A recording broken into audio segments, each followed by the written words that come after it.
Buenas tardes, doctora. ¿Qué tal? Bien, bueno, estamos 17 ahora mismo. Creo que podemos esperar 2 minutitos más, por lo menos que sea hasta ahí 5 y empezamos para ver si alguien más entra, ¿sí? Ok, doctora.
No sé si pueden ver ya ahí la pantalla. Sí se ve, doctora. Bueno, hoy en realidad tenemos dos temas para desarrollar que son enfermedad en inmunodeprimidos que en realidad ya vimos, o sea, yo les había puesto con neumonía, pero les puse otra vez al final como para volver a recordar porque va a entrar en el otro parcial, ¿sí? Lo otro es vamos a ver virus respiratorios y específicamente vamos a centrarnos un poquitito más en influenza y también les puse algo de lo que es COVID, de lo que es SARS-CoV-2, ¿verdad? Si bien no está dentro del programa, a mí me parece importante que conozcamos algunos puntos con relación al COVID, ¿verdad? Entonces, básicamente en eso vamos a ir desarrollando hoy nuestra clase. Empezando con los virus respiratorios, vamos a ir viendo algunas definiciones que se utilizan para describir este tipo de enfermedades. Vimos ya que dentro de las causas o de las etiologías de neumonía están los virus respiratorios, ¿sí? Que fue una de las preguntas luego del examen. Creo que la mayoría de los que corregí respondieron bien esa pregunta, ¿verdad? Entonces, los virus respiratorios también pueden causar neumonía adquirida en la comunidad, ¿sí? Y como sabemos que también les había preguntado, no siempre vamos a aislar la etiología de la neumonía, ¿sí? En el mejor de los casos, en la mitad de los casos más o menos lo que podemos encontrar algún germen etiológico, pero en general no se aísla y hacemos siempre el tratamiento empírico, ¿sí? ¿Conocen alguna definición ustedes de enfermedad tipo influenza?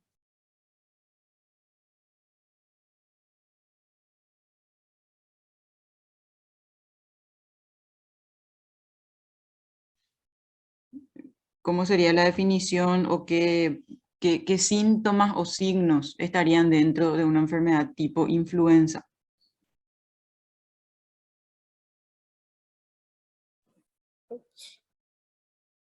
fiebre, La tos fiebre, seca, bien, tos tos seca. seca, tos, ¿sí?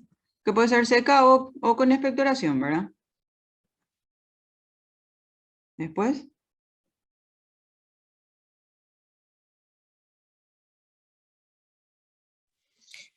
dolor muscular, mialgias, por ejemplo. eso podemos ver, se puede ver, pero vamos a ver que no está tanto dentro de la definición. ¿Qué otra cosa puede haber entre los signos Dolor y de síntomas? cabeza, Disnea, disnea. Disnea, ¿verdad? Disnea, puede haber también cefalea, varios síntomas, ¿sí? Pero tenemos que conocer las definiciones, ¿sí? Para que yo pueda poner como diagnóstico de un paciente de enfermedad tipo influenza, es cualquier paciente o paciente de cualquier edad que tenga historia de aparición súbita de fiebre, ¿sí? Entonces, el paciente me cuenta que hace 24 o 48 horas tiene un aumento de la temperatura. En la definición, esta definición yo saqué de la Dirección General de Vigilancia de la Salud, en donde van actualizando un poquitito estas definiciones, ¿sí? Entonces ellos consideran que si un paciente tiene una temperatura igual o superior a 37 grados Celsius y eso apareció de manera súbita y se acompaña o de tos o de dolor de garganta, que fue lo que les faltó, ¿verdad?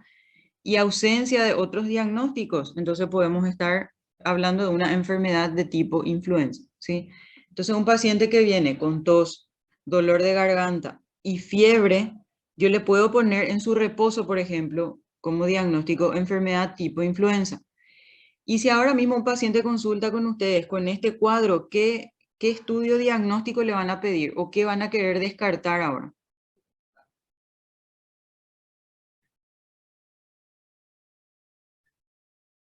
Ahora en este momento epidemiológico que vivimos, vamos a decir. Hisopado nasofaríngeo Para, muy bien la primera parte. para influenza y para SARS-CoV-2. Exactamente. Entonces le va a pedir un hisopado nasofaríngeo para influenza A y B y hisopado para SARS-CoV-2, ¿sí? Ahora, por suerte, en un solo hisopado, o al hacer un solo hisopado, ya se pueden hacer, vamos a decir, ya se puede tipificar cuál de los virus es, ¿sí? Porque antes se tenía que hacer un hisopado para influenza y un hisopado para COVID, o sea, tenía que meterle el hisopo al paciente 2 veces en cada fosa nasal y no era nada simpático, ¿verdad? Pero ahora, por suerte, ya hay los que se llaman los test o los hisopados múltiplex, en donde con un solo hisopado en cada fosa nasal ya podemos tener si es influenza A, B, COVID o si hay una asociación que se llama fluorona, ¿sí? Cuando hay influenza A y COVID, por ejemplo, al mismo tiempo, que también se puede dar. Y cuando hablamos de una infección respiratoria aguda grave, que se le llama IRAG, ¿sí? Es también aparición súbita de fiebre, donde consideran la temperatura axilar mayor o igual a 37,5 y se acompañe de alguno de los siguientes síntomas, ya sea tos o dolor de garganta, que se asemeja al, vamos a decirle a lo que es la ETI, pero acá se agrega dificultad para respirar y necesidad de internación, ¿sí? Entonces, en un paciente que tiene una ETI, pero ya esa ETI está complicada, con dificultad para respirar y ese paciente requiere de internación, yo le catalogo ya como una infección respiratoria aguda grave, que son las IRAG. Entonces, esos son los dos términos o las dos definiciones que tenemos que conocer. Una vez que tenemos estos diagnósticos, tenemos que saber qué factores de riesgo tenemos que buscar o tenemos que interrogar en el paciente para, vamos a decirle, predecir un poquitito si ese paciente puede tener o no complicaciones. Y son generalmente las patologías crónicas. Las más frecuentes son las cardiopatías, ahí tenemos la insuficiencia cardíaca, por ejemplo, la enfermedad pulmonar obstructiva crónica, que ahí tenemos el EPOC, que vamos a ver también, e incluye el asma. Está la diabetes, enfermedad renal crónica o hepática crónica, cualquier enfermedad que cause una inmunodeficiencia, ya sea la inmunodeficiencia adquirida, que es el VIH o SIDA, o el paciente tenga alguna enfermedad reumatológica y esté consumiendo, por ejemplo, corticoides o inmunosupresores de manera regular. Entonces, en ellos que tienen una inmunodeficiencia hay más riesgo de que esta infección se complique. Y los pacientes que tienen alguna patología neurológica crónica también tienen mayor riesgo de complicaciones.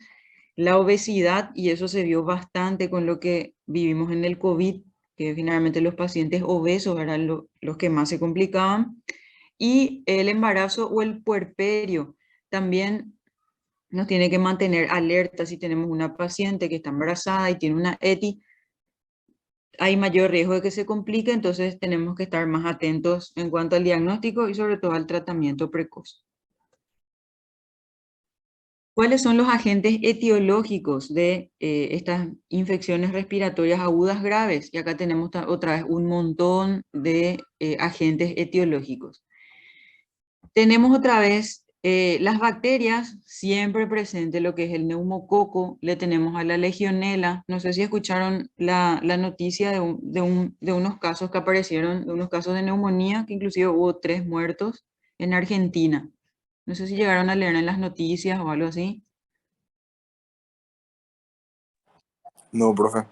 No, bueno, se reportaron otra vez varios casos de neumonía en donde hubo 3 personas que fallecieron, entre ellos había personal de salud en un mismo centro hospitalario. Entonces se empezó a estudiar y se vio que era un brote de legionela, ¿sí?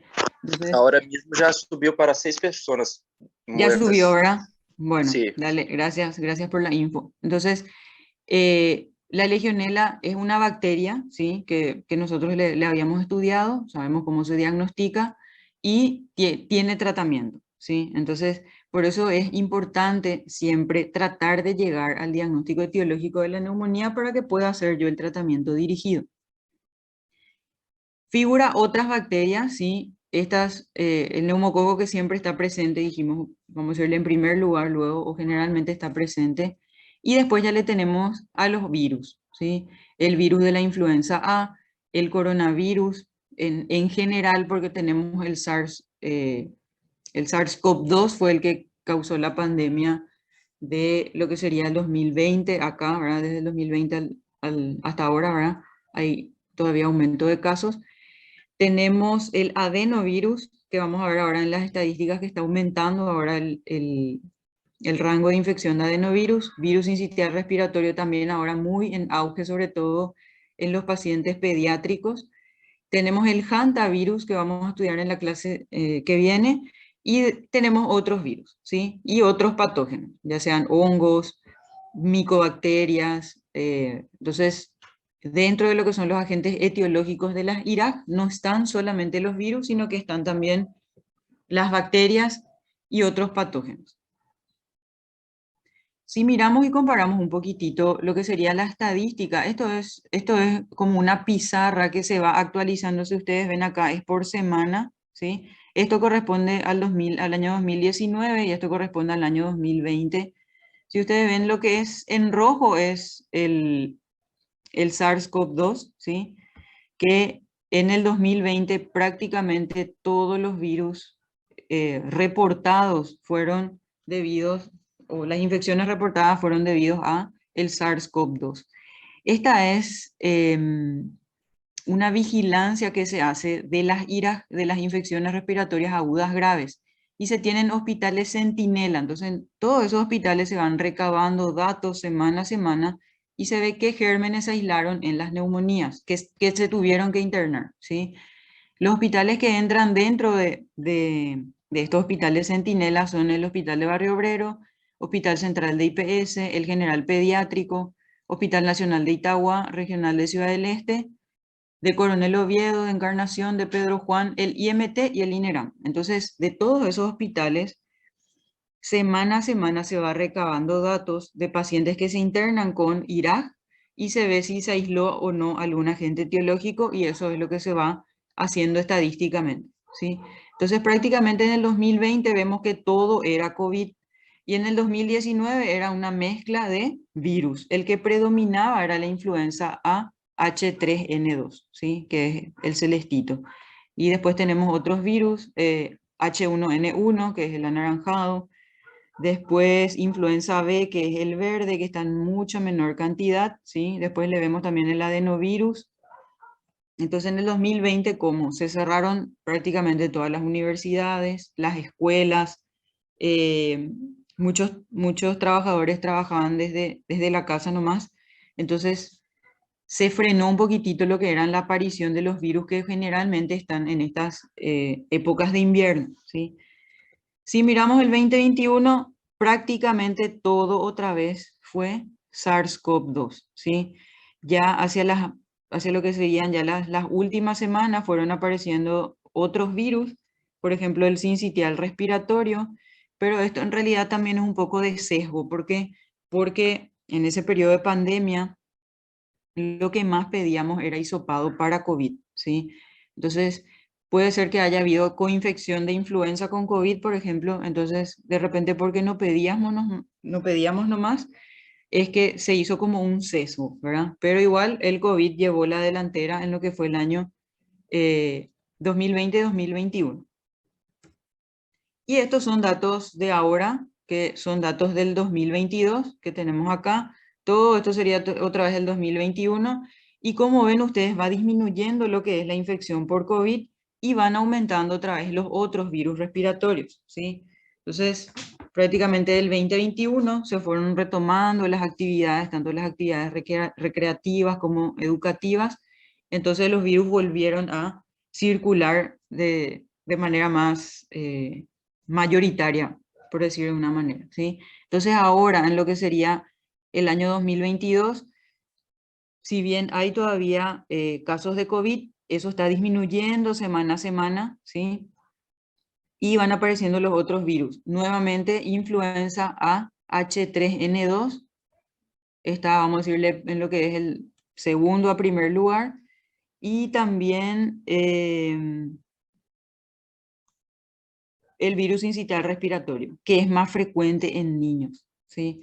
Pero también los adultos pueden infectarse con este virus, pero se ve más en niños, ¿sí?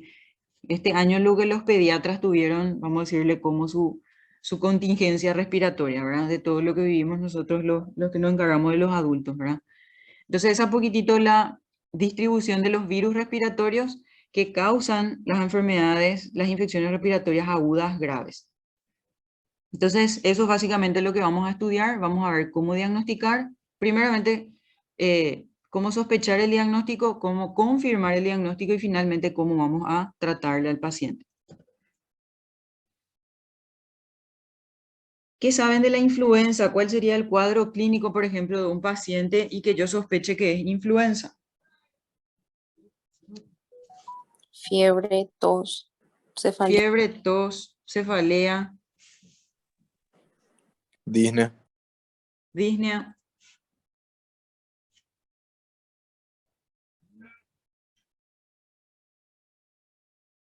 ¿Algo Coriza. más? Coriza.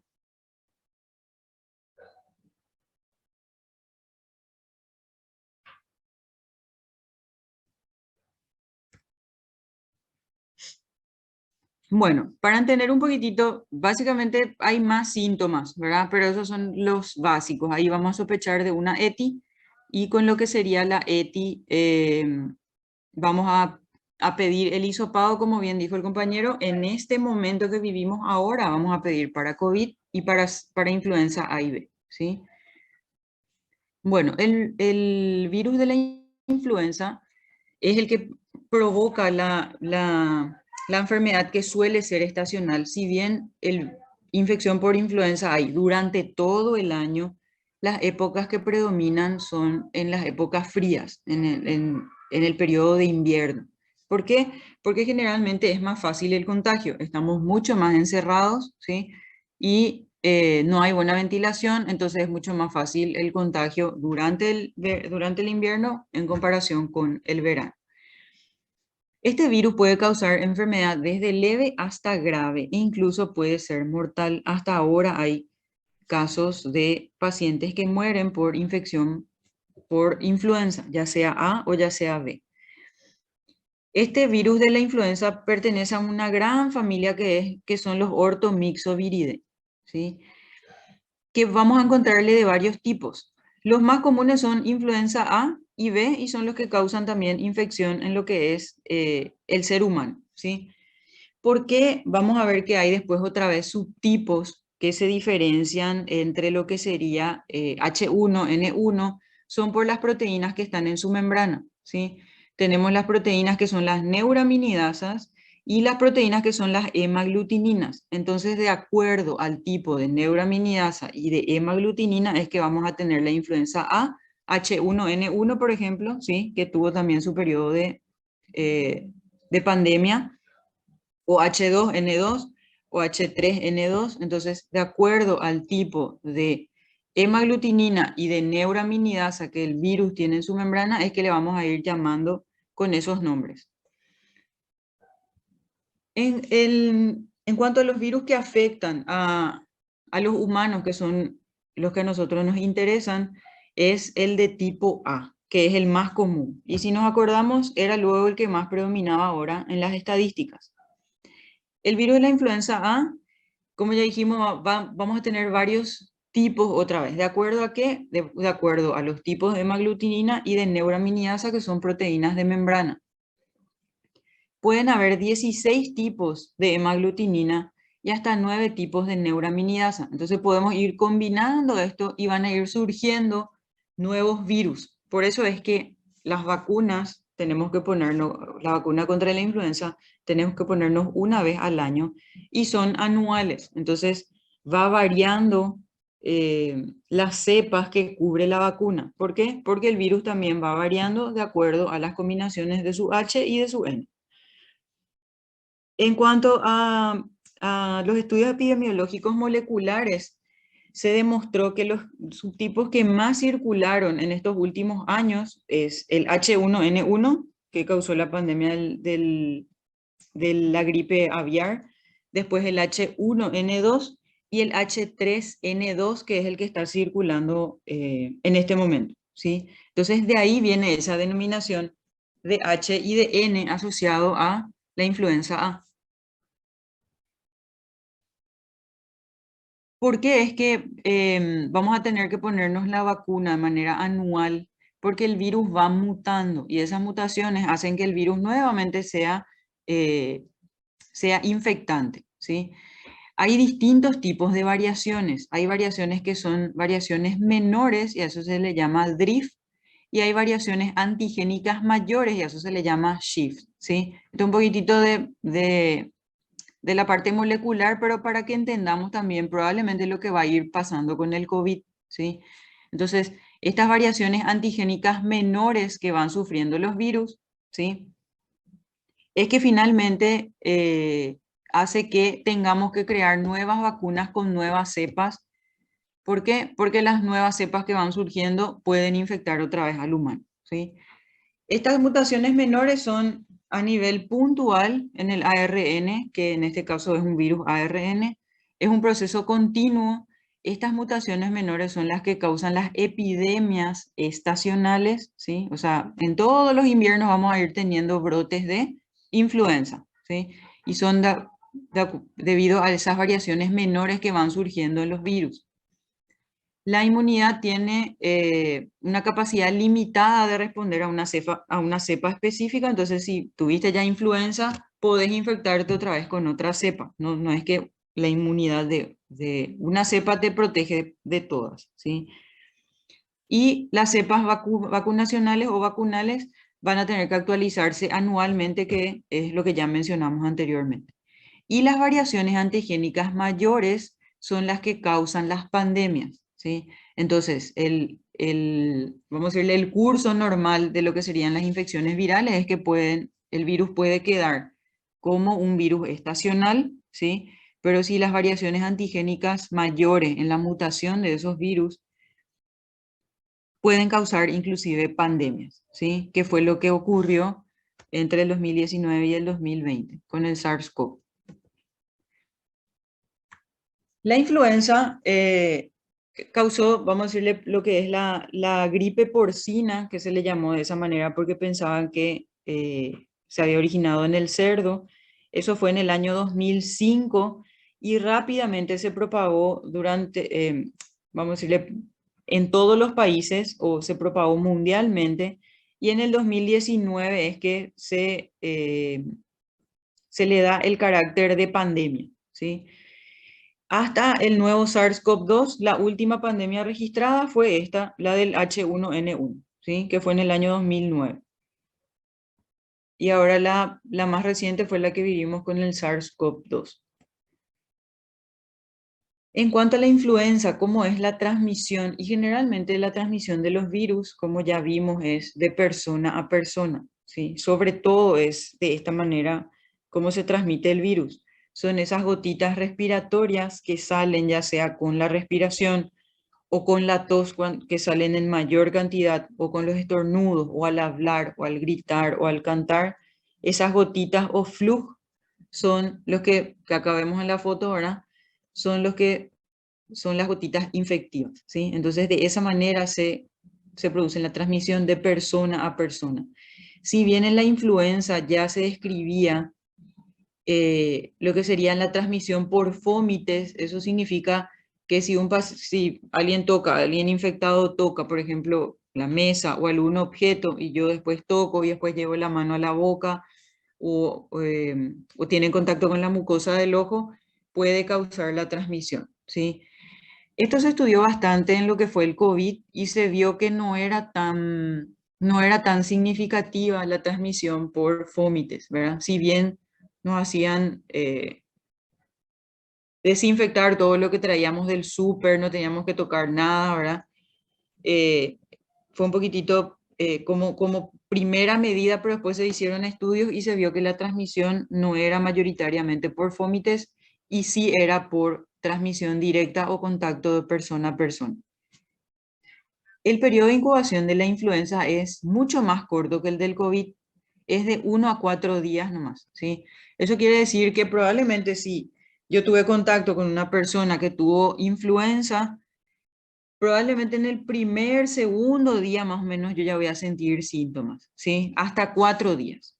Entonces el periodo de incubación es más corto que en lo que vamos a ver en el COVID, ¿sí? Es de 1 a 4 días nomás. Teniendo en cuenta que el día de exposición, ¿sí? Y otra característica de la influenza es que tiene estacionalidad, que ya dijimos, ¿sí? Va a tener sus picos, sobre todo en meses de invierno, pero puede circular durante todo el año. No es que hay influenza solamente en el invierno. O sea, si un paciente consulta por una enfermedad tipo influenza y yo sospecho de influenza en enero, le tengo que pedir su hisopado. No porque sea enero y sea verano, no tengo que sospechar de influenza, ¿sí? Bueno, en cuanto al cuadro clínico, varias cosas que ustedes ya me mencionaron inclusive anteriormente. Acá es un poco más general, no es tan, vamos a decir, no es tan estricto como en lo que es la definición de enfermedad tipo influenza, ¿sí? Lo primero es el inicio tiene que ser agudo. El cuadro tiene que ser de inicio de 48, 72 horas más o menos. Puede haber fiebre con o sin escalofríos. La tos generalmente es seca, pero también puede haber expectoración. El dolor de garganta es muy característico. La secreción y la congestión nasal también. Dolores musculares también me mencionaron y se suele ver bastante en lo que es influenza. Y a veces se confunde muchas veces con dengue, sobre todo en verano, ¿verdad? Pacientes que vienen con fiebre de inicio agudo, tienen dolor de cabeza, dolores musculares, puede ser influenza o puede ser dengue también, ¿sí? Fatiga también tenemos dentro de lo que sería el cuadro clínico, y algunas personas pueden tener síntomas gastrointestinales, por ejemplo, vómito o diarrea, aunque generalmente esto es más común en la edad pediátrica, ¿sí? Entonces pueden haber también síntomas gastrointestinales asociados a los demás síntomas del cuadro clínico de la influenza. ¿Cuáles son las complicaciones de la influenza? La enfermedad tipo influenza se puede complicar con una neumonía viral, o sea, no todas las influencias que veamos van a terminar en neumonía, ¿sí? Pero se pueden complicar con una neumonía viral. Y esa neumonía se puede sobreinfectar, O sea que puede aparecer una neumonía bacteriana también asociada a la influenza. El germen más frecuentemente implicado otra vez en esta neumonía o en esta sobreinfección bacteriana es otra vez el neumococo, ¿sí? Casi en la mitad de los casos. Pero aparece o tenemos que cubrir sí o sí Staphylo aureus. En el 19% de los casos está asociado a neumonía por Staphylo aureus. Y en menor medida a Haemophilus influenza, ¿sí? Entonces, si tenemos un paciente que tiene influenza y sospechamos que se complicó con una neumonía, que en ese caso va a ser como una sobreinfección bacteriana, vemos que los gérmenes son prácticamente los que ya veíamos en la neumonía adquirida en la comunidad. Entonces el tratamiento va a ser el mismo, ¿sí? Entonces si el paciente tiene influenza y tiene una neumonía bacteriana asociada, me voy a ceñir por lo que es el antibiótico empírico de las neumonías adquiridas en la comunidad. Como también se puede complicar la influenza con sinusitis o con infecciones del oído medio, con una otitis, por ejemplo, y algo, por suerte, gracias a Dios, muy poco frecuente, las complicaciones postvirales, la miocarditis postviral y la pericarditis postviral. Entonces, acuérdense, complicación de influenza, puede haber miocarditis postviral o pericarditis postviral, ¿sí? Entonces, en un paciente que tiene influenza y tiene alguna comorbilidad cardíaca, tengo que estar más atenta de que no se complique con estas dos patologías. Y otra complicación también muy grave es la encefalitis. Entonces, puede haber encefalitis viral o encefalitis postviral asociado a lo que fue el cuadro de influenza. ¿Quiénes son los pacientes en los cuales vamos a tener que tener mayores cuidados de que se pueden complicar? Son los pacientes de edades extremas, los niños menores de 2 años y los adultos mayores de 60 años. Entonces las edades extremas son los que tienen más riesgo de complicaciones. Por ende, eso implica hospitalización y tiene también un riesgo aumentado de muerte. También dentro de este grupo de riesgo están las personas con enfermedades crónicas que ya citamos al empezar la clase, las enfermedades cardíacas crónicas, las enfermedades pulmonares o las enfermedades metabólicas, ahí tenemos la diabetes, el VIH-Sida y otras inmunodepresiones. Y ya habíamos mencionado también dentro del grupo a las embarazadas o a las puérperas, que son las que están en su posparto inmediato o poscesárea inmediata. Entonces, en este grupo de pacientes vamos a tener que tener los ojos bien abiertos para que el paciente no se nos complique. O si se complica, como para tratar de instruir el tratamiento lo más precoz posible. Bueno, ¿cómo hago el diagnóstico de la influenza? Ya me dijeron. ¿En qué periodo puedo pedir ese hisopado nasofaríngeo? ¿Hasta qué día de inicio de síntomas puedo pedir?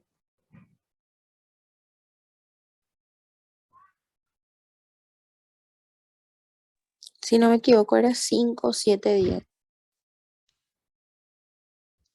Sí, más o menos. Y idealmente, ¿en qué periodo? ¿Está bien tu rango? 5 días. En el día 5, Creo que era cuarto, doctora. cuarto.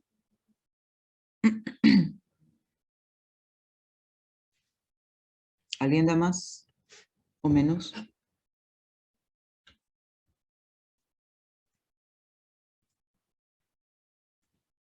Bueno, con la influenza vamos a hacer el diagnóstico. Yo les preguntaba nada más eso de cuándo vamos a pedir el hisopado en estos pacientes. ¿Por qué? Porque en COVID varió mucho el periodo en el cual teníamos que pedir. Ustedes vieron que toda la información de COVID era una información dinámica, o sea, iba cambiando de semana a semana prácticamente el manejo de los pacientes, cuándo teníamos que pedir hisopado, a quiénes le teníamos que pedir, en qué día, ¿verdad? Era muy dinámico, ¿verdad? Y tenemos el antecedente de lo que es la influenza y ahora más o menos se extrapola un poquitito también a lo que es COVID, ¿sí? ¿Cómo hacemos el diagnóstico de influenza? Con la clínica primeramente, yo sospecho que el paciente tiene una ETI, una enfermedad tipo influenza. Veo la epidemiología, si estamos en invierno, qué virus está circulando más. Entonces, tengo que tener también en cuenta el momento epidemiológico y le pido finalmente el hisopado nasofaringeo idealmente, ¿sí? Ahora algunos laboratorios ya hacen generalmente en la nariz nomás ya, ¿verdad? Un hisopado nasal nomás ya te hace. Pero al empezar sí se hacía el hisopado nasal y faríngeo, ¿sí? Entonces la manera correcta de pedir es hisopado nasal y faríngeo. Entonces de esa manera tienen que escribir el pedido. ¿Y qué vamos a pedir para confirmar ese diagnóstico de influenza? ¿Qué significa RT-PCR? Si alguien sabe.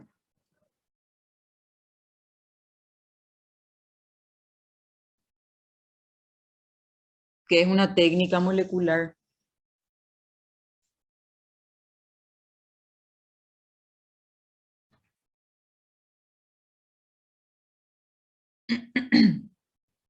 Tienen Google ahí al lado nomás. Así se les queda ya.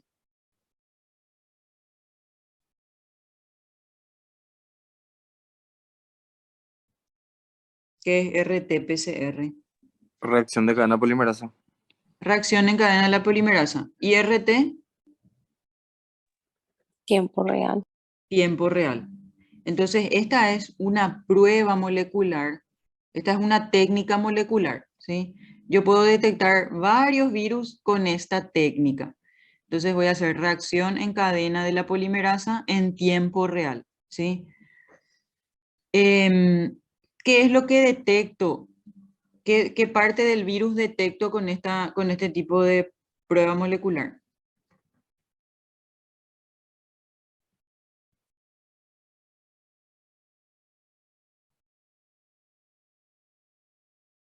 Gestalo ya ahí en Copiatim.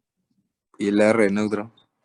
La detección del material genético del virus, ya sea ADN o ARN. En el caso de la influenza y del COVID son ARN, virus ARN, ¿sí?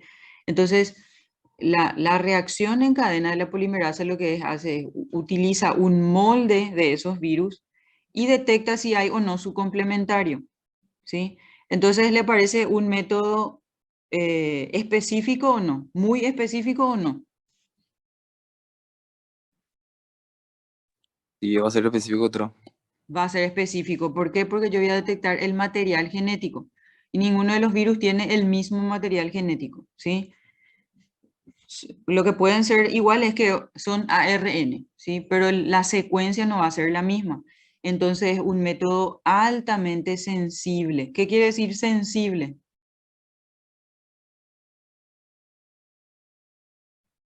Hablando de lo que sería este método molecular, cuando yo hablo que un método es sensible para el diagnóstico.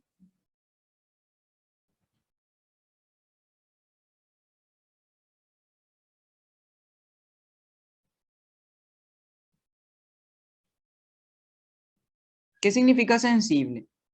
E eu entendo, doutora, que ele, quando a mínima possibilidade de ter a enfermidade já se vai detectar. Exactamente, ¿sí? Vos decís, no, esa persona es muy sensible, vos decís, o sea que vos le haces una broma y ya se picha, por ejemplo, ¿verdad? Entonces, Sim, si trasladamos ese concepto a lo que dijo, el que el compañero explicó muy bien, con la mínima cantidad de material genético del virus que yo tenga, con esta técnica yo ya voy a poder detectar. Entonces, por eso es muy sensible, no hace falta que yo tenga mucha carga viral para que este método venga positivo, ¿sí? Por eso es el que se prefiere, a diferencia del antígeno, por ejemplo, ¿sí? Que no es tan sensible. Entonces, la técnica de la PCR en tiempo real es altamente sensible y ya hablamos que es específico. ¿Por qué? Porque lo que detecta es el material genético, ¿sí? Con esta prueba, que es el hisopado nasofaríngeo, específicamente la PCR en tiempo real, podemos detectar todos los virus respiratorios en una sola muestra, que es lo que yo les había dicho. Con una sola muestra yo ya puedo hacer un panel viral y ya detecto si hay metaneumovirus, si hay influenza A y B, si hay SARS-CoV-1 o 2, si hay virus sincitial respiratorio o si hay rinovirus. O sea, en una muestra yo ya puedo hacer el panel viral, ¿sí? ¿Cuál es el problema? El costo, una vez más, ¿verdad? Entonces, ¿por qué no solemos pedir el panel viral en los centros, sobre todo públicos, por un tema de costo, ¿sí? Pero es un método sumamente rápido, sumamente sensible y específico, y si tengo la posibilidad de pedir, pido, ¿sí? Por eso tenemos que conocer. Idealmente, ¿en qué momento tenemos que pedir? Idealmente dentro de las primeras 72 horas, ¿sí? ¿Del inicio de qué? De los síntomas. Mejor si es cercano a lo que es la fiebre, ¿sí? Hasta 5 días que dijo la compañera, ¿sí? Generalmente a partir del 5.º día baja lo que es la carga viral, entonces de repente ya podemos tener resultados negativos, ¿verdad? O falsos negativos en un periodo pasado de los 5 días. Entonces, idealmente dentro de las 72 horas y no más allá de los 5 días, ¿sí? Es cuando voy a pedir el test de influenza. Y si ustedes ven acá la manera de realizar es básicamente va hasta lo que sería la nasofaringe, ¿sí? Entonces tomo la muestra de la nasofaringe y voy retirando el hisopo haciendo movimientos circulares, ¿sí? Giro el hisopo a medida que retiro, entonces como que recojo material desde la nasofaringe pasando por toda la cavidad nasal. Y después la muestra tomo en la parte de la faringe, ¿sí? Entonces el hisopado nasofaringeo idealmente. Tratamiento de influenza.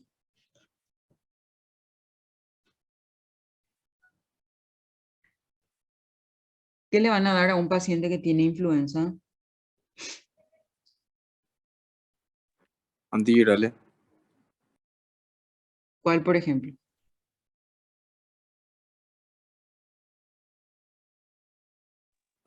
El tratamiento no sería más sintomático. Sí, en las infecciones virales generalmente es sintomático, pero en la influenza, ¿qué puedo dar? ¿Qué medicación puedo dar? Antivirales. Un ejemplo de Oselta. antiviral, Remdesivir no podría. oseltamivir.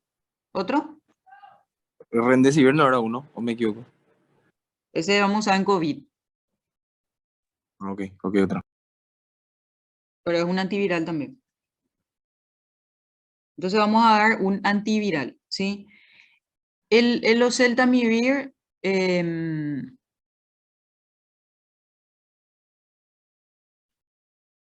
no sé cómo les puedo preguntar eso. El oseltamivir, ¿ustedes creen para qué se da? ¿Para curar o para qué? ¿Cuál es su efecto, vamos a decirle?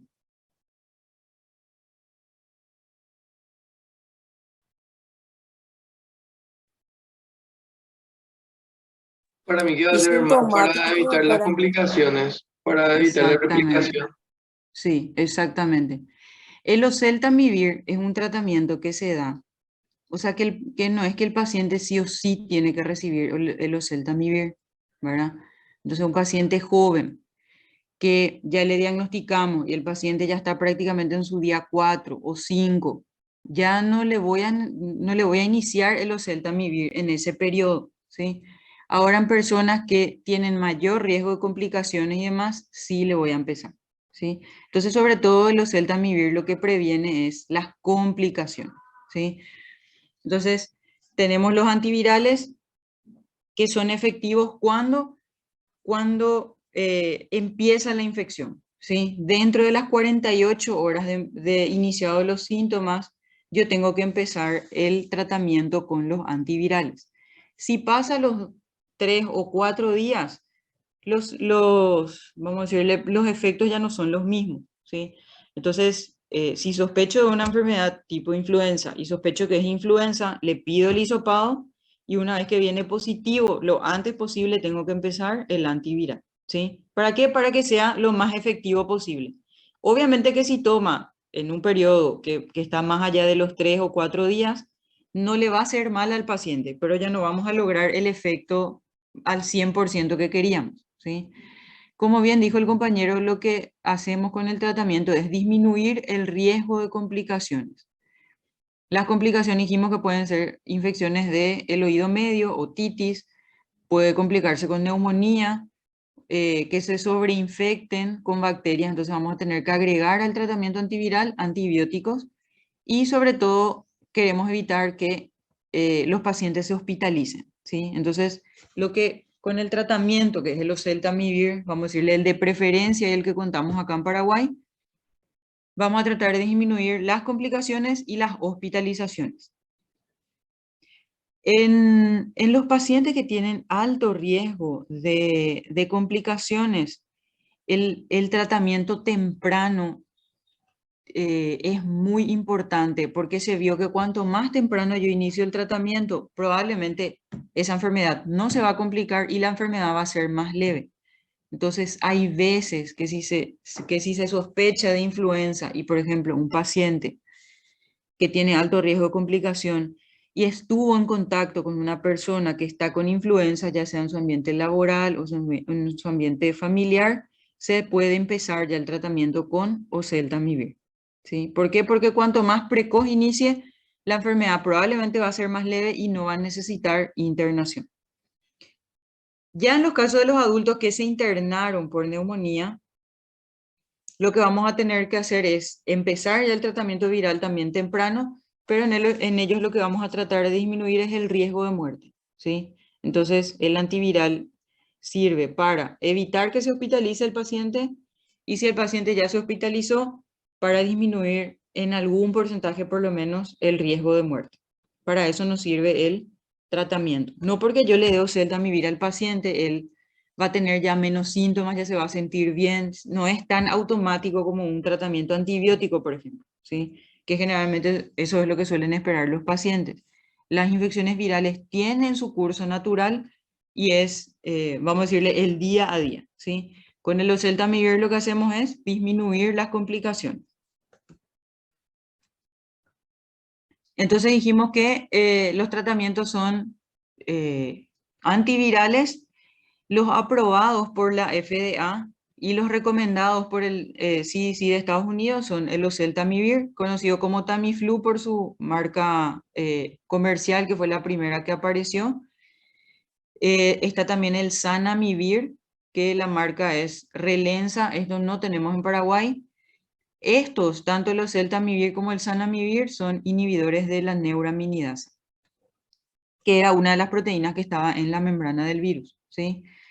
Después tenemos otro antiviral que es Peramivir, tampoco tenemos en Paraguay, y el Valoxavir, que tampoco tenemos disponible en nuestro país, ¿sí? Entonces, básicamente, lo que usamos nosotros acá es el oseltamivir, que es un inhibidor de la neuraminidasa. ¿En qué dosis le voy a dar el oseltamivir? El oseltamivir en comprimido que nosotros usamos en adultos viene de 75 miligramos, ¿sí? Y se toma 75 miligramos cada 12 horas por 5 días, ¿sí? En influenza también se hace, creo que no les puse lo de la profilaxis, no. En influenza también se puede hacer una profilaxis. Entonces, pacientes con factores de riesgo que estuvieron en contacto con personas que están con influenza, les puedo dar lo que sería la profilaxis. En este caso, la profilaxis se hace con oseltamivir de 75 miligramos, pero una vez al día y se prolonga a 7 días, ¿sí? Entonces, el tratamiento de 75 miligramos cada 12 horas por 5 días y profilaxis en pacientes que tuvieron contacto con personas con influenza es 75 miligramos, pero una vez al día durante 7 días. Entonces, acá tengo la posibilidad de hacer profilaxis. ¿Cómo prevenimos la influenza? El método más, vamos a decirle, efectivo, pero sobre todo para prevenir o disminuir las muertes y disminuir las complicaciones es la vacunación. La vacunación no protege de la enfermedad y es lo que pasa también con el COVID. Entonces, si yo me vacuno contra la influenza y me vacuno contra el COVID, puedo tener ambas patologías, pero eso va a ser mucho más leve en comparación a personas que no tienen la vacuna. Entonces, la vacunación lo que previene son las complicaciones de la enfermedad, y no previene que yo me infecte, ¿sí?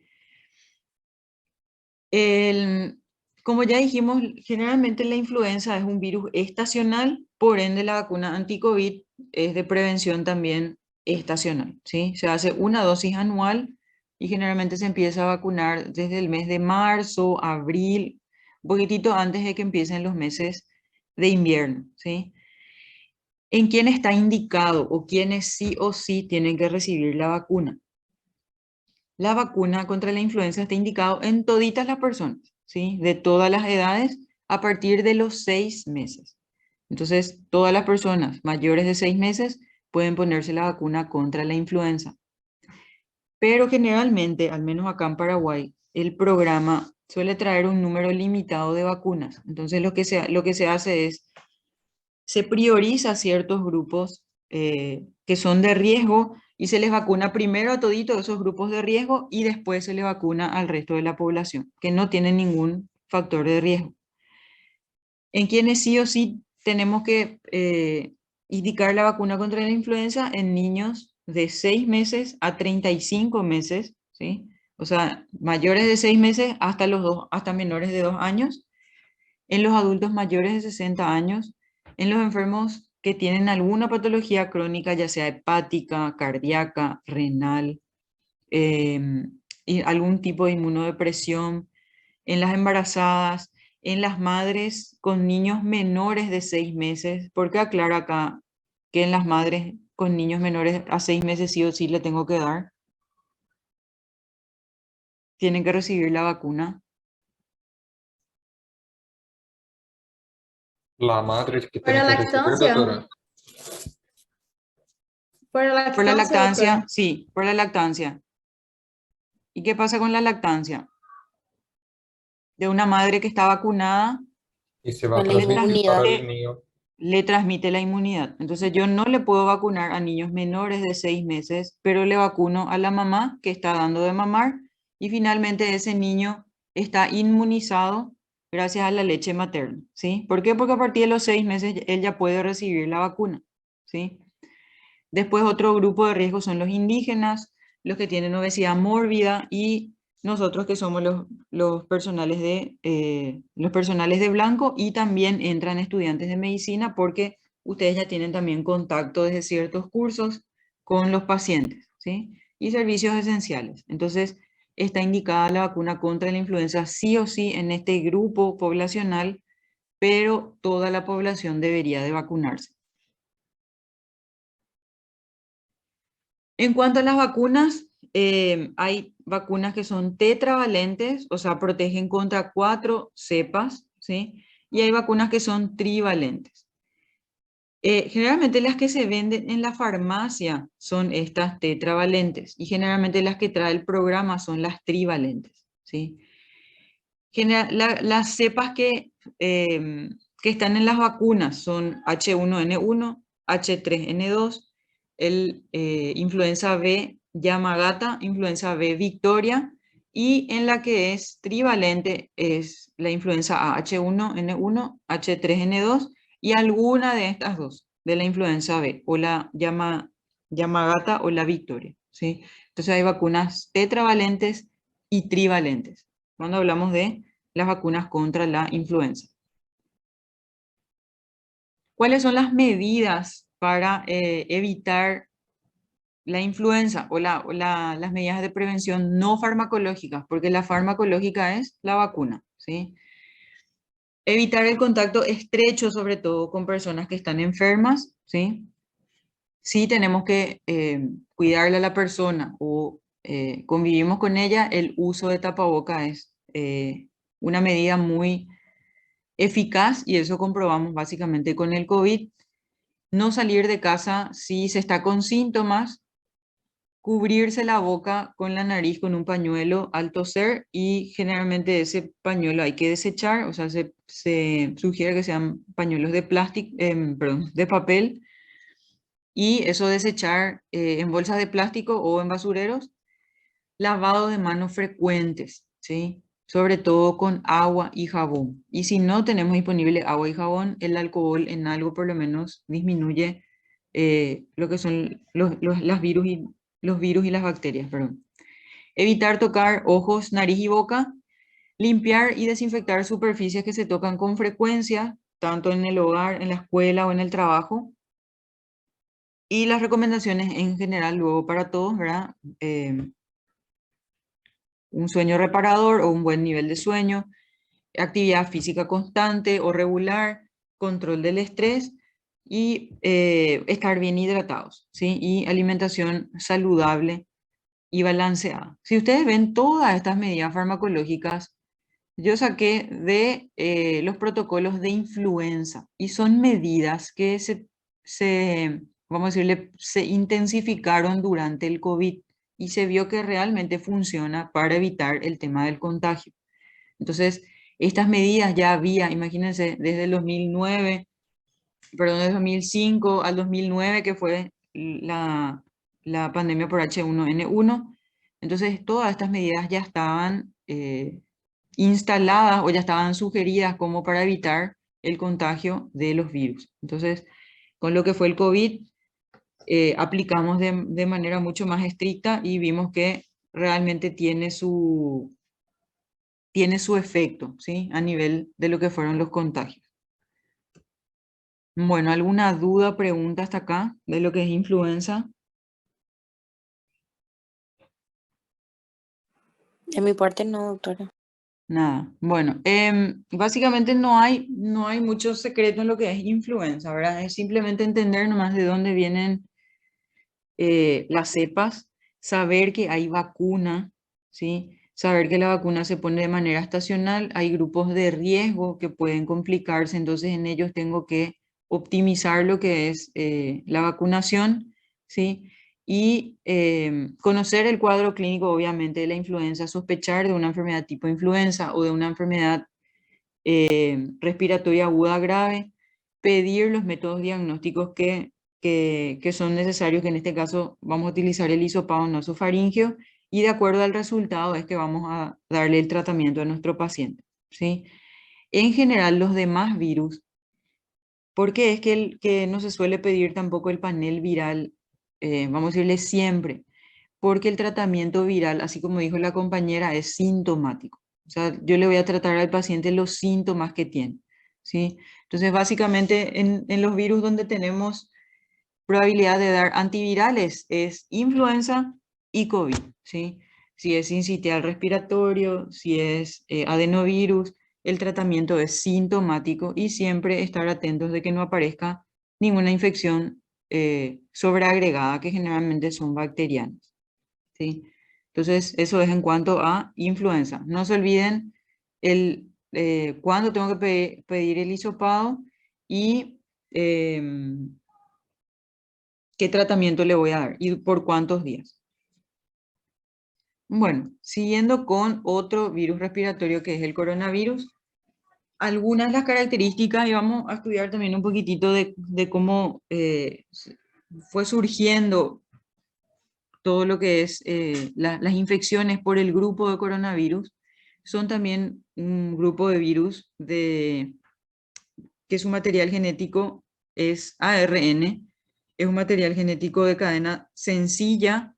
¿Y por qué se le dio ese nombre de coronavirus? Porque al mirar la estructura de este virus al microscopio electrónico, se ven las espículas que sobresalen de lo que sería la envoltura del virus y dan como un aspecto de corona. Entonces, de ahí viene el nombre de coronavirus. ¿Por qué? Por cómo se observó al microscopio electrónico, y ahora vamos a ver que esas espículas son la proteína Spike, que es la que se utiliza para unirse a la célula, y en donde surgió otra vez la mutación y vino lo que sería la variante Omicron, ¿sí? Entonces, de ahí la implicancia de por qué tenemos que conocer la estructura de estos virus. Los que afectan a los seres humanos son de la familia Coronaviridae, ¿sí? Y dentro de esa familia otra vez hay subgéneros o géneros. Están los alfa coronavirus, beta coronavirus, delta coronavirus y gamma coronavirus. Vamos a ver también que en general los coronavirus que afectan a las aves y mamíferos causan infecciones respiratorias e intestinales, ¿sí? Entonces También como en influenza podíamos tener síntomas gastrointestinales, lo mismo acá tenemos en las infecciones por coronavirus. De los coronavirus que afectan a los humanos, tenemos los géneros de alfa coronavirus y beta coronavirus. Y dentro de beta coronavirus le tenemos al SARS-CoV, que vamos a decirle fue el primer SARS que causó infecciones en humanos. Tenemos el MERS-CoV y tenemos el SARS-CoV-2, ¿sí? Entonces, dentro de los beta coronavirus. Los coronavirus que afectan a los humanos son estos que tenemos acá. No vale la pena memorizar esto, pero como ven en las noticias o en los reportes, de repente van citando los tipos de coronavirus, ¿sí? Le van poniendo números y letras para ver las variantes, ¿sí? Las variantes genómicas. Y estos coronavirus son los que causan prácticamente el 30% de los resfriados comunes, ¿sí? Y en los resfriados comunes, ¿el tratamiento cuál es? Sintomático. O sea, tenés congestión nasal y generalmente se da descongestivos o antialérgicos, ¿verdad? Entonces, el tratamiento es sintomático. De los coronavirus que causaron un síndrome respiratorio agudo grave, le tenemos al SARS-CoV, al MERS-CoV y al SARS-CoV-2, que fue la pandemia que vivimos ahora, ¿sí?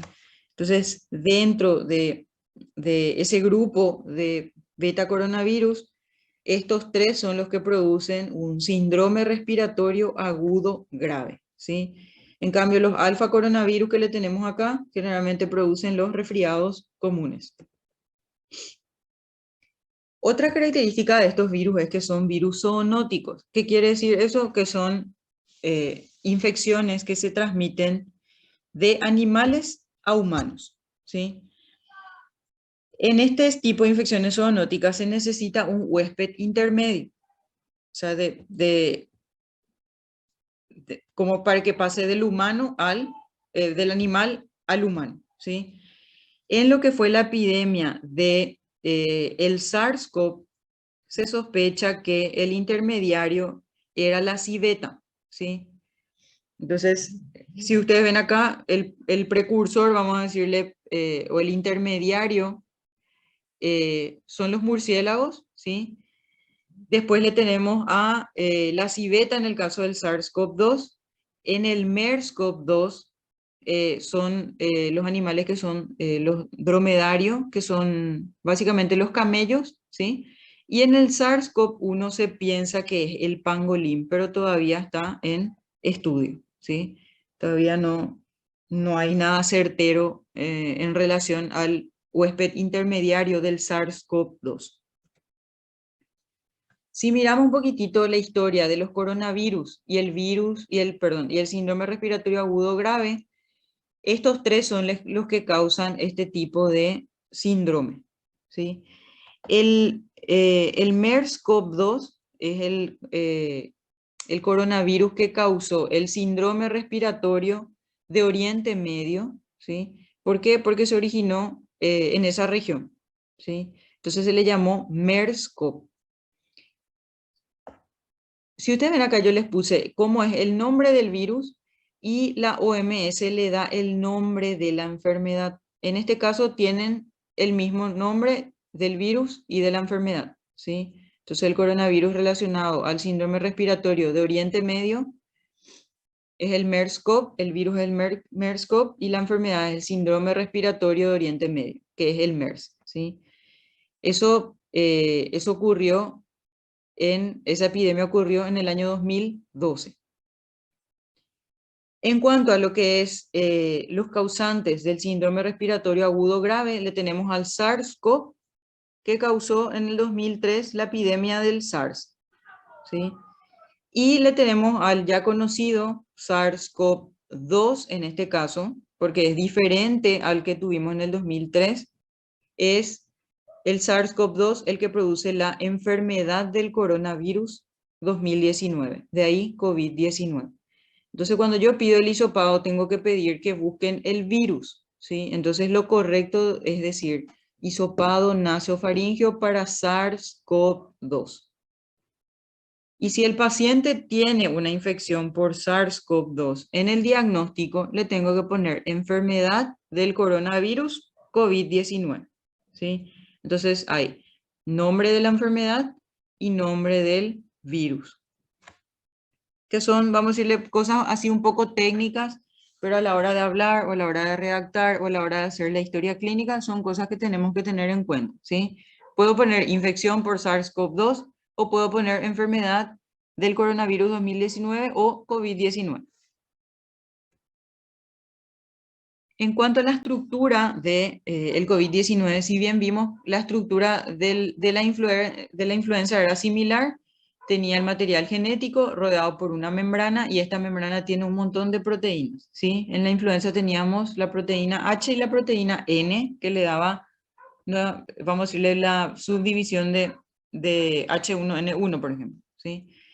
En cambio acá en lo que es el SARS-CoV tenemos otros tipos de proteínas, que cada una de estas proteínas va a cumplir una función, ¿sí?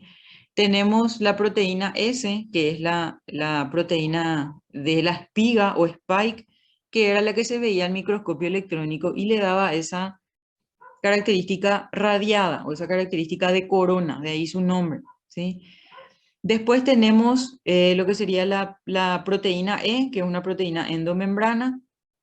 Tenemos una proteína M, tenemos una proteína N, que es la que está asociada al material genético, ¿sí? Entonces, la proteína E, ¿en qué participa? Participa en el ensamble y liberación de nuevos virus. ¿Por qué? Porque este virus va a entrar en la célula y como tiene ARN de material genético, necesita la maquinaria de toda la célula, vamos a decirle humana en este caso, para crear más partículas virales y finalmente eso liberar al torrente sanguíneo y aumentar la carga viral. Y la proteína S de espiga o spike es la que favorece o la que tiene la capacidad de unirse a la célula huésped. Entonces, si miramos un poquitito acá, cómo va entrando el virus en la célula, ustedes ven acá que la proteína S se une al receptor ¿de quién? Al receptor AC2. Es el receptor de la enzima convertidora angiotensina. Es reconocido por ese receptor, entra a la célula y con el ribosoma de la célula ya, vamos a decirle, invadida, transcribe lo que es su material genético y va produciendo sus proteínas, ¿sí? Va produciendo las proteínas de la nucleocápside, las proteínas de la espiga, la membrana plasmática y la proteína E, que es la de la envoltura, ¿sí? Entonces el virus entra en la célula y usa toda la maquinaria de esa célula para crear nuevas partículas virales. Finalmente eso en el retículo endoplasmático y en el aparato de Golgi se ensambla todo y tengo nuevas partículas virales que van saliendo al torrente sanguíneo. Entonces con esto se van a ir replicando los virus y va a aumentar la carga viral, ¿sí? Entonces esta sería la forma en la que el virus va a ingresar en la célula. ¿Por qué es importante conocer esto? Porque vamos a ir viendo que las drogas que se probaron en COVID y se hicieron estudios fueron a distintos niveles de lo que sería este ciclo que sigue el virus. La infección por SARS-CoV-2, como ya dijimos, tiene su receptor específico para la entrada en la célula y ese receptor es la proteína AC2, ¿sí? Para tratar de relacionarnos más un poquitito, ¿qué síntomas podemos tener en las personas que tienen COVID? ¿Cuál puede ser el cuadro clínico de un paciente que tenga COVID?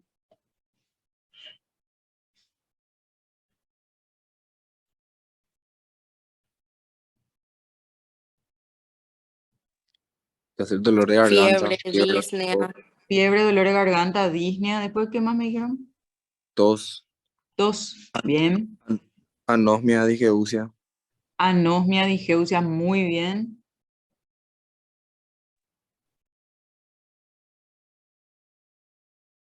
¿Qué más? puede tener diarrea, dolor de cabeza, Diarrea. ¿Sí? Puede tener dolor de cabeza y diarrea, es lo que quería escuchar. ¿Sí? Vómitos y diarrea. O sea, puede tener molestias gastrointestinales. ¿Y de dónde vienen esas molestias gastrointestinales? De esta parte del ciclo del virus, ¿sí? Dijimos que el virus tiene un receptor en la célula que es el AC2, que es el receptor de la enzima convertidora de angiotensina 2, y el que se une a ese receptor es la proteína S del virus, ¿sí? En donde hay mayor cantidad de estos receptores AC2 en las células del cuerpo, están más concentradas en el epitelio alveolar, por ende tenemos síntomas pulmonares, y también en el epitelio intestinal, ¿sí? Entonces estos receptores AC2 abundan en células alveolares y en células intestinales. De ahí que los síntomas pueden ser o respiratorios o gastrointestinales. Que también se vio, o en donde también se ven estos receptores en células endoteliales, en células del músculo liso y de las arterias, por ende, sobre todo en corazón y riñón. Por eso es que se hicieron varios estudios también para ver si el COVID afectaba, tenía una afectación vascular, y eso se vio que sí, ¿verdad? Por eso los pacientes tenían más predisposición para desarrollar trombos, por ejemplo, ¿sí? Entonces, ¿por qué? Porque hay más receptores AC2 en las células endoteliales y en el músculo liso de las arterias, entonces predispone a ciertas patologías que estén relacionadas a inflamación de las arterias o inflamación de la pared de los vasos. Bueno, y ahora entramos un poquitito más en lo que es la parte técnica o la parte de definición, ¿sí? Desde que empezó a manifestarse el COVID y desde que empezaron a aparecer las informaciones, como yo ya les había dicho, todo fue muy dinámico en cuanto a la información, en cuanto al tratamiento, en cuanto a la definición de caso sospechoso, de caso confirmado, cuando iba a pedir el hisopado, si la persona tuvo contacto estrecho con un COVID, ¿qué hago? O sea, todo eso fueron informaciones muy dinámicas y que varían semana a semana, ¿sí? Entonces, la definición fue variando en varias oportunidades, y la primera alerta que salió de COVID fue el 23 de enero del 2020, cuando acá no había todavía ningún caso y parecía que era algo muy lejano porque teníamos casos en Wuhan, ¿verdad? Que era una ciudad de China. Entonces parecía que iba a estar hacia allá nomás el problema, ¿verdad?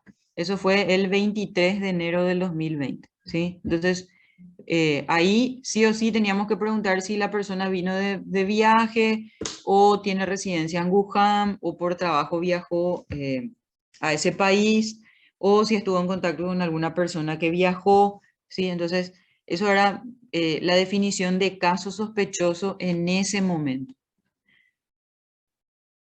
Después fueron variando las diferentes definiciones, ¿sí? Después ya eran personas que tenían tos o dificultad respiratoria o fiebre y tenían historia de viaje o estuvieron en contacto con un caso sospechoso. Después, en agosto, que fue el 2020, teníamos varios tipos de definición otra vez de caso sospechoso, y acá se mantenía todavía que teníamos que preguntar sobre si la persona había viajado a algún lugar en donde habían muchos casos de COVID o transmisión comunitaria. Y finalmente, ya acá les puse la fecha, en septiembre de 2022, la definición de caso sospechoso de COVID-19 son estas, ¿sí? Tengo que sospechar de COVID-19 en toda persona que tenga 2 o más de los siguientes síntomas, ¿sí? Fiebre, ya sea referida o graduada, tos, congestión nasal, dolor de garganta, cefalea, todito eso me dijeron, anorexia, náuseas, vómitos, anosmia, disgeusia, que me dijo muy bien el compañero, fatiga o cansancio extremo, diarrea y dificultad respiratoria. Entonces el paciente tiene 2 de estos síntomas y tengo que sospechar de COVID. Por ende, tengo que pedirle el hisopado. Otra definición de caso sospechoso es toda persona que tenga pérdida abrupta del gusto y del olfato en ausencia de otra causa, ¿sí? hubo un periodo que este era generalmente el cuadro clínico. Había un día que el paciente se levantaba y decía, yo me puse mi desodorante o me puse mi perfume y no olía, ¿verdad?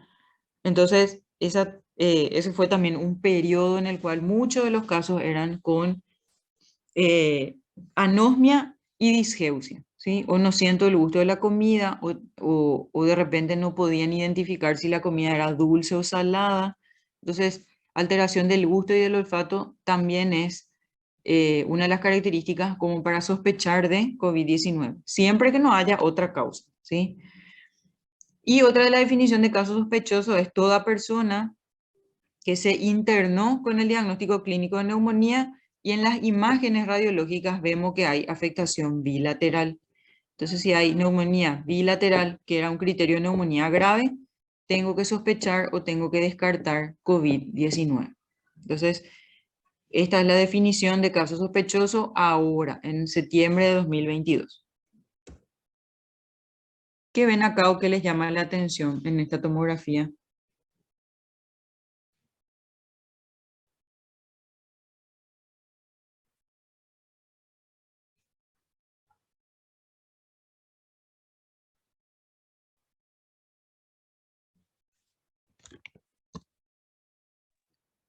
Podría ser patrón virus esmerilado, doctora. Vidrio esmerilado, ¿sí? O vidrio deslustrado, también se dice, ¿sí? Acá, por ejemplo, tenemos parches de vidrio esmerilado, ¿sí? Acá sí ya hay imágenes ya que nos sugieren ya condensación, ¿verdad? Pero estos son más característicos de parches de vidrio esmerilado. Y en la primera tanda o en la primera ola que tuvimos de COVID, muchísimos pacientes hacían neumonía por COVID, ¿sí? Ya ahora, en lo que era el 2000, finales de 2021 y 2022, prácticamente los pacientes ya no hacen neumonía, ¿verdad? Eso es mismo por, por la inmunidad en sí y también por las vacunas, ¿sí? Acá sí ya tenemos mucha más condensación y probablemente acá ya tendríamos que sospechar de una sobreinfección bacteriana, siempre y cuando tengamos datos laboratoriales también, ¿verdad? Pero la imagen característica que generalmente veíamos era en vidrio esmerilado y bilateral, ¿sí? Creo que ya les mostré esta imagen y vemos que por imagen no podemos hacer el diagnóstico etiológico. ¿Por qué? Porque son muy parecidas las imágenes. Si yo le muestro esta imagen, usted me puede decir perfectamente que es COVID. ¿Por qué? Porque hay parches de vidrio esmerilado, ¿sí? Y hay un poquitito de infiltrado intersticial también acá, subpleural. Esta es una neumonía por H1N1, ¿sí? Vemos que tiene un patrón más de condensación en ambas bases, pero también tengo parches de vidrio esmerilado. Lo mismo en la parainfluenza, tengo parches de infiltrado alveolar y tengo condensación alveolar.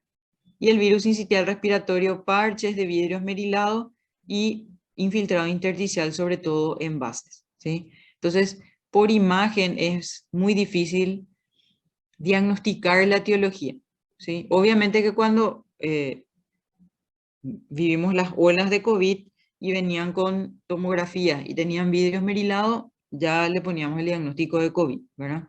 Igual siempre pedíamos el hisopado, pero por imagen es muy difícil de hacer el diagnóstico certero de la etiología de la neumonía.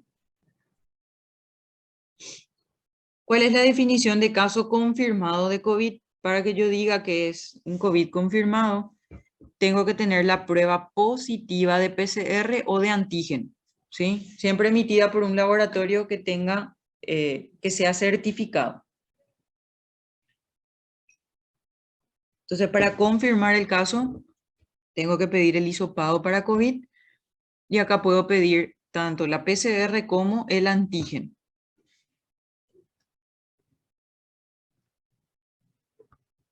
Este es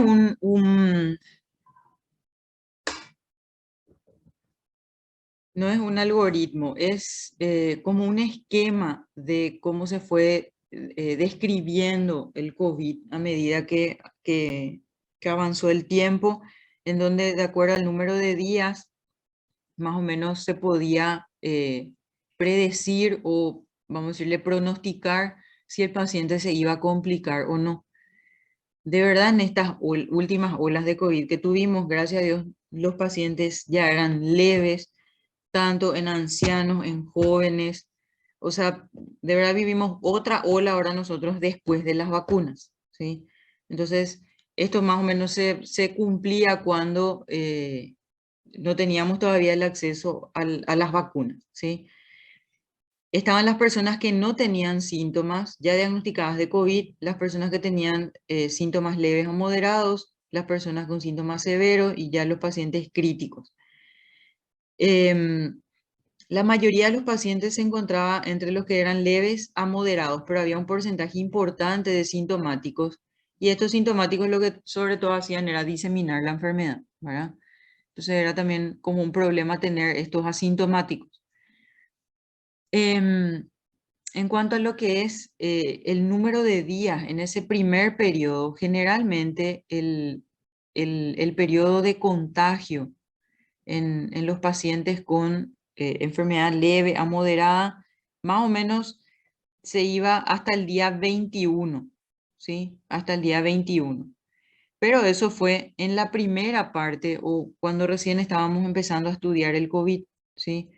Después se hicieron estudios y se vio que en realidad hasta el día 10 los virus eran viables. Entonces se hizo cultivo viral y se vio que en realidad hasta el día 10 aparecían virus viables. Entonces de ahí es que se bajó el aislamiento de 21 días a primeramente 14 días y después se bajó a 10 días y ahora ya con las vacunas es de 7 días nomás en pacientes que tienen todas las dosis, ¿sí? Entonces, este cuadrito ya es un poco antiguo, pero nos servía mucho como para ver un poquitito cómo iban a progresar esos pacientes, ¿sí? En los pacientes que tenían enfermedad severa, generalmente en el día 10 empezaban a complicarse, ¿sí? Que si ustedes ven acá, en esos días 9, 10, más o menos, empezaban a hospitalizarse, ¿sí? Y lo mismo los pacientes que tenían síntomas críticos se deterioraban en el día 9, 10 más o menos de enfermedad, ¿sí? Entonces, este cuadrito usábamos bastante nosotros en esa primera ola que tuvimos de COVID. Ahora ya es muy diferente, eh, eh, vamos a decirle en cuanto a lo que es el manejo, en cuanto a lo que son la presentación de los pacientes. Otro esquema que también estuvo muy en auge es este esquema en donde vemos que en los primeros días o en las primeras semanas de la enfermedad, lo que hay es mucha actividad viral. El virus empieza a replicar hasta que llega un cierto momento en donde esa replicación viral también va bajando, ¿sí? Generalmente esto es en el día 5, 7 aproximadamente, día 6, que la carga viral ya va bajando. Y en ese momento empieza lo que sería la respuesta inflamatoria. Esa respuesta inflamatoria en los pacientes en los cuales iban a haber complicaciones, esta respuesta inflamatoria empezaba a aumentar a partir del día 6 más o menos. Entonces, ahí es donde pedíamos generalmente dímero D, pedíamos PCR, veíamos cómo estaban los leucocitos, si había leucopenia, eso era un factor también de gravedad. Pedíamos otros marcadores como dímero D, ferritina y LDH. Entonces, esos marcadores eran lo que nosotros monitoreábamos para ver si la respuesta inflamatoria aumentaba o no, o empeoraba o no. Finalmente, si el paciente llegaba a esta respuesta inflamatoria, muchas veces ya no se podía controlar y el paciente ya entraba vamos a decirle, en una fase donde ya había falla multiorgánica, distrés respiratorio, el paciente ya se le tenía que ventilar y generalmente en este periodo es donde ocurrían la mayor cantidad de muertes, ¿verdad? Cuando la respuesta inflamatoria era muy alta. Para recordar nada más, lo de las mascarillas, si bien ahora ya no es, obligatorio el uso de mascarillas, quedó, creo que sigue usando, si no es la mayoría de la gente, hay gente todavía que usa, que sé yo, en el súper, yo suelo usar todavía al dar clases, obviamente al estar con los pacientes, tanto en el consultorio como con los internados, siempre usamos tapabocas, ¿verdad? Y se vio que los tapabocas protegen, no solamente del COVID, sino de también los otros virus respiratorios. Entonces, si de repente vamos a estar en ambientes cerrados y demás, nos va a proteger lo que es el uso de tapabocas, ¿sí? Entonces, creo que eso queda como una medida de protección válida, no solo para el COVID, sino también para las otras enfermedades, y eso vimos también en la estadística, ¿verdad? En cuanto a la toma de muestras, también fue variando, pero yo ya les puse, para no marearles, yo ya les puse la toma de muestras ahora en septiembre de 2022. Si yo sospecho de un paciente que tiene COVID, yo la toma de muestra le puedo hacer en ese mismo momento, ¿sí? Entonces el paciente presenta síntomas y yo ya la puedo hacer de manera inmediata ante la ocurrencia de síntomas. Idealmente, cuando dentro de las primeras 72 horas, que era igual a quién. A la influenza. A la influenza, ¿sí? Entonces, sospecho de influenza y COVID, el momento ideal para hacer el hisopado nasofaríngeo es dentro de las primeras 72 horas de ocurrencia de los síntomas. Lo ideal es hacer antes del 6º día en el caso de COVID. Entonces, si ya va más allá de los 6 días o inclusive cercano a los 10 días, solamente está indicado hacer el hisopado si nuestra sospecha persiste, ¿sí? Si los pacientes siguen con síntomas y, por ejemplo, tuvo contacto positivo, entonces le puedo volver a repetir el hisopado más allá incluso de los 10 días, pero solamente si mi sospecha es alta y el paciente sigue con síntomas, ¿sí? Entonces, la toma de muestra ahora de un paciente, ya no tengo que esperar esos 5 días de inicio de síntomas y ahí recién hisoparle al paciente. Tiene síntomas, ya le puedo pedir en ese momento su hisopado, ¿sí? Esto también era el problema que teníamos cuando recién empezábamos lo de la pandemia. ¿Qué pasaba? La gente tenía síntomas, se hisopaba, pero igual hacía sus actividades, vamos a decirle, cotidianas y no se aislaba. Y en ese interín, entre que esperaba el resultado de su hisopado, ya tuvo contacto con un montón de personas, ¿sí? Entonces, cuando le dan su resultado positivo, se desespera. ¿Por qué? Porque ella ya tuvo durante la semana un montón de contactos, ¿sí? Ahora es un poco diferente ya, ¿verdad? Pero esto en su momento tenía mucho sentido, ¿verdad? Dentro del chiste, ¿verdad? Era bastante preocupante también lo que vivimos, ¿sí? Entonces, si tenemos síntomas, tenemos que aislarnos en lo posible, usar tapaboca y protegerle al resto de la gente, ¿sí? Tanto, sobre todo a los niños pequeños y a los ancianos. Entonces, si me realizo la prueba o el test de COVID, espero mi resultado antes de contactar con otras personas o me protejo, ¿sí? El uso de tapabocas, lavado de manos y sobre todo no estar en ambientes cerrados. Este esquema también sacó la Sociedad Paraguaya de Infectología, en donde lo que se fue viendo es que el aislamiento era, vamos a decirle, requerido hasta los 10 días, pero ahora con las vacunas otra vez eso cambió, ¿sí? Ahora el aislamiento es solamente de 7 días, al igual que la influenza. Entonces el reposo, tanto en influenza o en enfermedad tipo influenza o COVID, es de 7 días, salvo que en el COVID no tenga todas las dosis, ¿sí? Si no tiene todas las dosis de vacuna o no tiene luego ninguna dosis, tiene que cumplir los 10 días de aislamiento, ¿sí? ¿Por qué 10 días? ¿Por qué ese corte de 10? Porque hasta este punto es donde se vio que los virus que se cultivaron eran ya no viables, ¿sí? Entonces, a partir del día 10 podemos seguir encontrando virus por PCR, o sea, la prueba puede seguir saliendo positiva. ¿Por qué? Porque encuentro el material genético, pero ese virus ya no es viable, ¿sí? Entonces el PCR puede salir inclusive hasta 3 meses positivo, en el caso de que el paciente haya dado positivo. ¿Por qué? Porque el PCR detecta el material genético. Puede seguir habiendo material genético, pero esos virus ya no son viables, ¿sí? Entonces, de ahí es el corte de 10 días de aislamiento. En cuanto al tratamiento, les puse luego con signo de interrogación, ¿verdad? Ese esquemita que veíamos antes es porque se probaron varios tipos de tratamiento, tanto a nivel de la entrada del virus en la célula, como después, vamos a decirle, en una etapa posterior en donde el virus ya entró a la célula. Se intentó con cloroquina, que seguro que se acuerdan que se acabó luego de la farmacia y las personas que de verdad necesitaban recibir cloroquina ya no tenían su medicamento disponible porque hubo como una mala información de la cloroquina, ¿sí? Entonces se pensó que podía funcionar para impedir que el virus entre a la célula.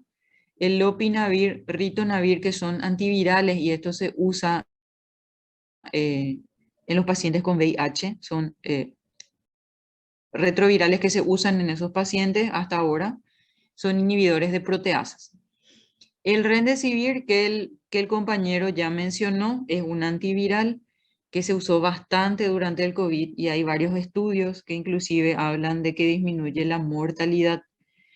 Anteriormente se hacían 5 días de remdesivir y ahora los protocolos nuevos preconizan que con 3 días de remdesivir endovenoso ya es suficiente en pacientes con enfermedad moderada a grave.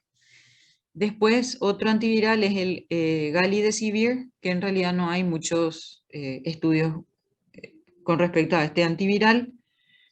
Tenemos la ravipiravir o ribavirina y ribavirina, que son análogos de guanina, de nucleótidos.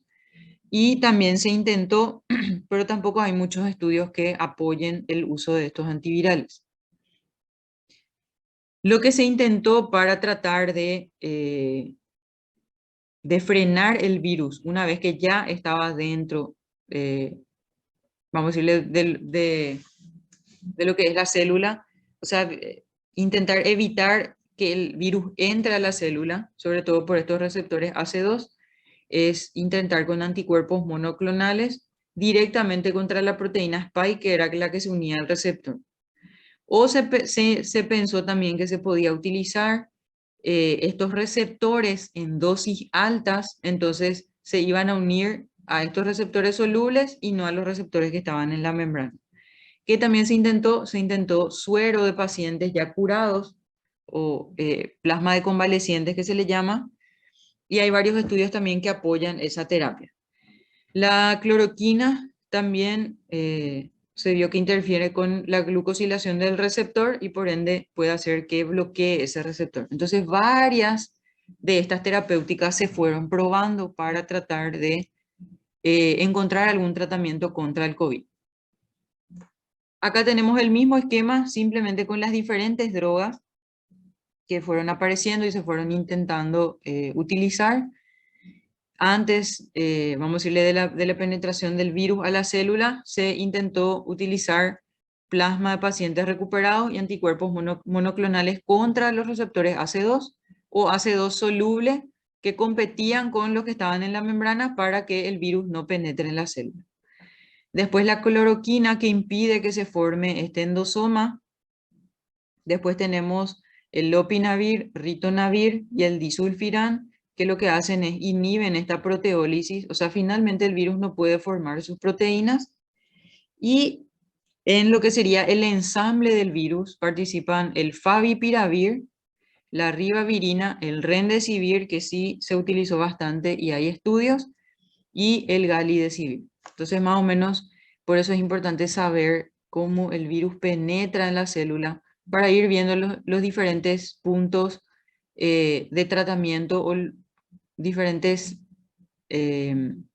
partes dianas donde se pueden utilizar ciertas drogas como para tratar de frenar la infección, en este caso por coronavirus. Nosotros nos manejábamos básicamente con algoritmos que iban surgiendo y iban cambiando semana a semana otra vez, ¿verdad? Y generalmente dividíamos en pacientes sin factores de riesgo y sin signos de alarma, y los pacientes ya con factores de riesgo o con signos de alarma, o ya pacientes un poco más complicados con factores de riesgo y con signos de alarma, ¿sí? Entonces, de acuerdo a eso se iban haciendo el tratamiento. En realidad, yo no les voy a preguntar lo que es tratamiento de COVID. ¿Por qué? Porque todavía no está muy bien, no está muy bien estipulado. Siguen habiendo estudios y seguimos esperando estudios un poco más convincentes como para hacer, vamos a decirlo, un protocolo, ¿verdad? Pero vamos a ir viendo lo que se usa y lo que hay acá en Paraguay, ¿sí? El manejo clínico generalmente de los pacientes que se internaban era sobre todo un manejo de soporte, era un manejo con oxígeno suplementario. Si el paciente desaturaba y necesitaba oxígeno, en ese caso se utilizaban los corticoides, no en enfermedad leve, no en pacientes ambulatorios. Eso se vio que inclusive le empeoraba a los pacientes el uso de corticoides en cuadros leves o moderados. Cuando el paciente necesitaba oxígeno suplementario, ahí sí estaban indicados los corticoides. Una vez que el paciente también estaba internado, sí o sí teníamos que hacerle la anticoagulación, y sobre todo porque hablamos que el COVID repercute sobre lo que es el endotelio y los vasos, sobre todo las arterias. Entonces, tenemos que tener una terapia por lo menos profilaxis, o en los casos de los pacientes que ya hayan hecho algún trombo, terapia de coagulación, anticoagulación. Otra de las técnicas que estuvo muy en auge fue la pronación. ¿En qué consiste la pronación? Si ustedes ven acá, les puse como para que podamos entender un poquitito, ¿sí? Cuando el paciente está en decúbito dorsal, ¿sí? Acá ustedes ven, tenemos, vamos a decirle lo que sería las porciones anteriores del pulmón y las porciones posteriores del pulmón, ¿sí? Cuando el paciente está en decúbito dorsal, las porciones posteriores del pulmón colapsan, ¿sí? Entonces no hay buena ventilación en esta región del pulmón. Por ende, lo que se hace es, se le prona al paciente, o sea, se le pone en decúbito prono o boca abajo. ¿Para qué? Para que nuevamente ventile esa región posterior que estaba colapsada, ¿sí? Entonces con eso se vio también que mejoraba la oxigenación de los pacientes, entonces era una técnica que se realizaba, la pronación. Solo que para esto necesitas equipo humano, ¿verdad? ¿Por qué? Porque el paciente está intubado, tiene su vía central, tiene su sonda, y vos tenés que girarle y dejarle boca abajo. Y nuevamente después volver a cambiarle la posición, ¿sí? Entonces la pronación también es una técnica que se utilizó bastante como para qué, como para ventilar las zonas posteriores del pulmón que estaban colapsadas. Y el Remdesivir, que fue el antiviral, vamos a decirle, más utilizado en lo que fue acá en nuestro país. Si hacemos un poquitito ahora con las medicaciones o con las drogas que aprobó la FDA, tenemos que en la enfermedad leve y sin factores de riesgo, el tratamiento es sintomático. O sea, no le voy a dar nada, ningún antiviral al paciente joven que tiene COVID y sus síntomas son leves, le trato solamente sus síntomas. Ahora, si la enfermedad es leve a moderada y el paciente tiene factores de progresión o factores de riesgo de progresión, el recomendado por la FDA es el Paxlovid, que es una medicación por vía oral, ¿sí? Es un antiviral que combina nirmatrelvir y ritonavir. Esto no tenemos disponible en Paraguay, ¿sí? Otra opción que tenemos en enfermedad leve a moderada con factores de riesgo es el Remdesivir, que se da de manera endovenosa, y ahora los protocolos hablan de hacer solamente 3 días. Eso sí tenemos disponible en Paraguay.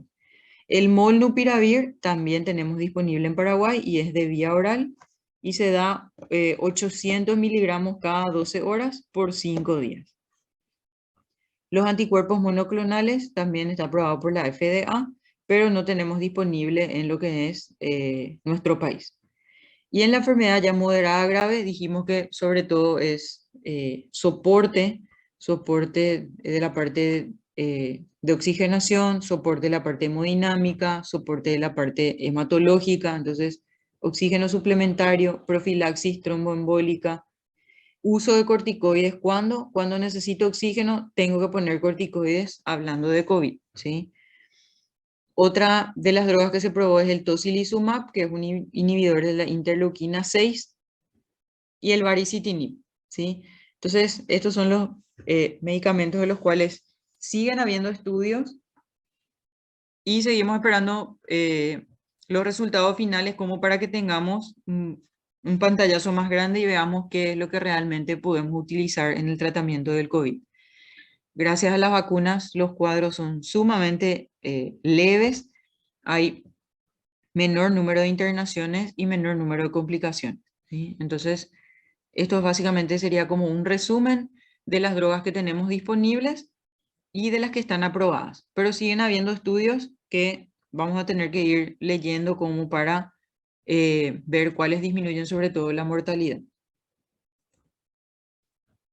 Para recordar nada más, la campaña de vacunación del invierno 2022, ¿verdad? Toda la población tiene que estar vacunada contra influenza a partir de ¿qué? De los 6 meses en adelante, ¿sí? COVID-19 a partir de los 5 años en adelante y la neumo 23 en los pacientes de 60 años y mayores o pacientes que tengan comorbilidades, que eso ya vimos en neumonía, ¿sí? Entonces, lo que es la vacunación, podemos prevenir sobre todo complicaciones de estas 3 enfermedades. En cuanto a lo que es las medidas vamos a decirle, para disminuir lo que serían los contagios, básicamente es lo que ya hablamos en influenza, es lavado de manos frecuente, uso correcto de mascarillas, evitar tocarse la cara, la boca, los ojos, la nariz, evitar contacto con personas enfermas, o si vamos a estar en contacto, utilizar toda la protección, limpiar las superficies, etiqueta de la tos, que sería toser en la flexura del codo o en un pañuelo, y finalmente desechar ese pañuelo. Mantener el distanciamiento social en lo posible, ¿verdad? Y hacer reposo si estamos con síntomas respiratorios.